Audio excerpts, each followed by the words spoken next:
السلام علیکم ورحمۃ اللہ وبرکاتہ۔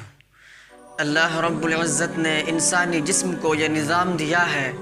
کہ ان کے جسم میں نئے سیلز بنتے رہتے ہیں اور پرانے سیلز گرتے اور مرتے رہتے ہیں۔ جب انسان سوتا ہے تو سونے کے دوران اس کے پرانے سیلز گر جاتے ہیں اور نئے سیلز بنتے رہتے ہیں، اور جو پرانے سیلز گر جاتے ہیں ان میں سے جو اسکن کا سیلز ہے وہ بستر پر ہی گر جاتا ہے، اور وہ سیلز اتنے چھوٹے ہوتے ہیں کہ ہمیں نظر بھی نہیں آتا۔ سائنسدانوں کا کہنا ہے کہ جب تم بستر پر جاؤ تو اپنے بستر کو جھاڑ لو، کیونکہ تمہارے بستر پر جو مردہ سیلز ہیں اگر وہ تمہارے جسم کے اندر داخل ہو گئے تو تمہارا جسم مہلک بیماریوں کا شکار ہو سکتا ہے۔ سائنسداں یہ بھی کہتے ہیں کہ اگر آپ مردے سیلز کو باہر پھینکنے کے لیے اپنے چادر کو ایک مرتبہ جھاڑتے ہیں تو یہ کافی نہیں ہے، بلکہ اگر آپ مردہ سیلز کو باہر پھینکنا چاہتے ہیں تو 3 مرتبہ چادر کو جھاڑیں۔ جب میں نے اس ریسرچ کو پڑھا تو میں حیران رہ گیا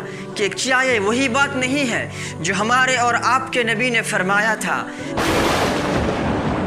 کہ جب تم میں سے کوئی شخص بستر پر اپنا ٹھکانہ لے یعنی سونے کے لیے جائے تو اسے چاہیے کہ وہ اپنے بستر کو 3 مرتبہ اچھی طرح سے جھاڑ لے، کیونکہ اسے پتہ نہیں کہ اس کے بعد اس کے بستر پر کس نے بسیرا کیا ہو۔ اور ظاہر سی بات ہے کہ انسان کو پتہ نہیں ہے کہ اس کے کون کون سے سیلز بستر پر مردہ پڑا ہوا ہے۔ پھر اگر وہی سیلز ہمارے اسکن سے ٹکرائے یا ہمارے اندر داخل ہو جائے تو پھر ہمارا جسم مہلک بیماریوں کا شکار ہو جائے گا۔ آج سے چند سال پہلے جب لوگ اس حدیث کو پڑھ رہے تھے تو لوگ یہ سمجھ رہے تھے کہ شاید نبی اکرم صلی اللہ علیہ وسلم نے اپنے بستر جھاڑنے کا حکم اس لیے فرمایا ہے کہ بستر پر کوئی کیڑا مکوڑا گرا ہو اور پھر وہ کیڑا مکوڑا انسانی جسم سے ٹکرا کر اسے تکلیف پہنچا دے۔ لیکن اب یہ بات خوب اچھی طرح کھل کر سامنے آ گئی کہ اگر آپ اپنے بستر کو صاف اور شفاف دیکھ رہے ہیں،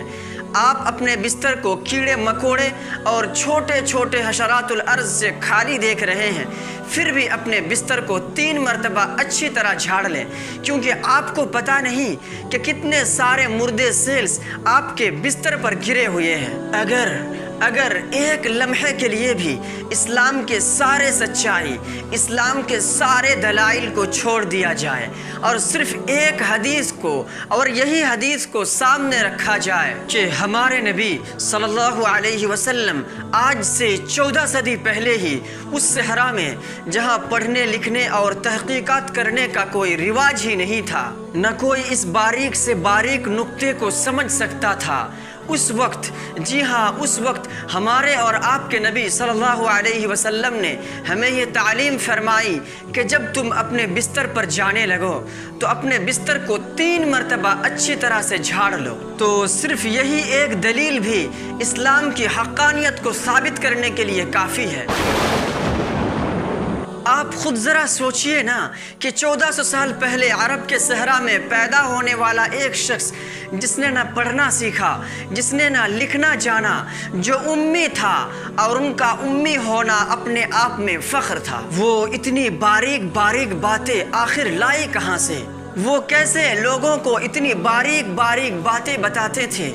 کہ آج دنیا لاکھوں اور کروڑوں روپیہ خرچ کر کے اسی نتیجے پر پہنچ رہے ہیں جو نتیجہ ہمیں ہمارے نبی صلی اللہ علیہ وسلم نے 1500 سال پہلے ہمیں دیا تھا۔ سائنس کی یہ ریسرچ ہمیں پکار کر کہہ رہی ہے کہ دنیا کا سچا مذہب الاسلام ہے، اسی کے سائے تلے جنت ہے، اور یہی دنیا کے لیے امن و سلامتی ہے، اور یہی اللہ رب العزت کے نزدیک مقبول دین ہے۔ اور اس کے علاوہ یہ حدیث ہمیں بتا رہی ہے کہ ہم جب اپنے بستر پر سونے کے لیے جائیں تو اپنے بستر کو 3 مرتبہ جھاڑ لیں، اگر چاہیں تو بستر کو اٹھا کر جھاڑیں، اور اگر چاہیں تو بستر کو بچھا رہنے دیں اور کسی کپڑے کی مدد سے ہم اسے جھاڑ لیں۔ اور اگر کسی کے دل میں یہ سوال آئے کہ کیا جتنی مرتبہ بستر پر سویا جائے اتنی ہی مرتبہ بستر کو جھاڑا جائے، تو اے میرے بھائی اور اے میری بہن، یہ آپ کی مرضی ہے، لیکن صفائی اور ستھرائی تو یہ ہے کہ ہر مرتبہ اپنے بستر کو جھاڑا جائے۔ جتنی مرتبہ ہم بستر میں سونے کے لیے آئیں اتنی ہی مرتبہ بستر کو جھاڑا جائے۔ یہ سنت ہے۔ اللہ رب العزت ہمیں اور آپ کو اور پورے امت مسلمہ کو سنتوں کا پابند بنائے۔